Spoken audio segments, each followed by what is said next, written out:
তখন আমরা বর্তমানে শুনবো ওনার এখন বর্তমান কি অবস্থা। বাবা, এখন আপনি কেমন আছেন? জি, আলহামদুলিল্লাহ। আমি আগের থেকে অনেক ভালো আছি। আমি আগে আমার শরীরের অবস্থা খুবই খারাপ ছিল। এতই খারাপ ছিল সে আমি কোনো কাপড়-চোপড় শরীরে আমি রাখতে পারতাম না। জি আলহাম তারপর খাওয়া-দাওয়া তো আমার টোটালি বন্ধ হয়েছে। আমার অনেক প্রচুর খিদা লাগতো কিন্তু আমি খাইতে পারতাম না। খাইতে গেলে হয়তো ওয়ালাইকুম ওয়া রাহমাতুল্লাহি ওয়া বারাকাতুহু। ওয়ালাইকুম আসসালাম ওয়া রাহমাতুল্লাহি ওয়া বারাকাতুহু।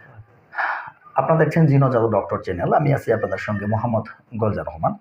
সম্মানিত হযরতগণ, আপনারা সকলে কেমন আছেন? আশা করছি আপনারা সকলে ভালো আছেন এবং সুস্থ আছেন। দোয়া করি আপনারা সকলেই ভালো থাকেন এবং সুস্থ থাকেন, এই দোয়াটাই কামনা। সম্মানিত হযরতগণ, আপনারা দেখতে পাচ্ছেন আমাদের সামনে আমাদের একটা বাবাজি আছেন। এনাদের ঠিকানা হচ্ছে ঢাকা আশুলিয়া জেলায়। আর ঢাকা জেলা আশুলিয়া থানায় বাসা। কিন্তু বর্তমান ইনি অসুস্থ থাকায় ইনি বর্তমানে আমাদের দিনাজপুর বিরুলে এসে থাকতো। ইনার এক সমস্যাটা এর আগে আপনারা ভিডিওটা দেখছিলেন হয়তো, যে ইনার ভিডিওর সমস্যা ছিল ইনির শরীরের ভিতরে এমন জ্বালা পোড়া করতো, পুরো শরীরের ভিতরে সুইয়ের মতো বিদাইতো বা জ্বালা পোড়া করতো পুরো শরীরের ভিতরে। উনি শীত কিংবা গরম হোক না কেন, ওনার শরীরের ভিতরে উনি কোনো প্রকার কাপড় রাখতে পারতো না। শীত হলেও ওনাকে উলঙ্গ হয়ে থাকতে হইতো, গরম হলেও যেমন ওনাকে উলঙ্গ হয়ে থাকতে হইতো। এমন একটা অবস্থায় ইনার পর্যায়ে পড়ে গেছিল, বা নামাজ কালাম পড়তে গেলেই যেন ইনার শরীরের ভিতরে জ্বালা পড়া শুরু হয়ে যেত।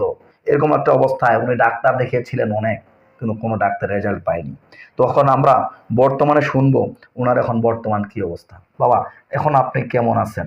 জি, আলহামদুলিল্লাহ। আমি আগের থেকে অনেক ভালো আছি। আমি আগে আমার শরীরের অবস্থা খুবই খারাপ ছিল। এতই খারাপ ছিল সে আমি কোনো কাপড়-চোপড় শরীরে আমি রাখতে পারতাম না। জি আলহামদুলিল্লাহ।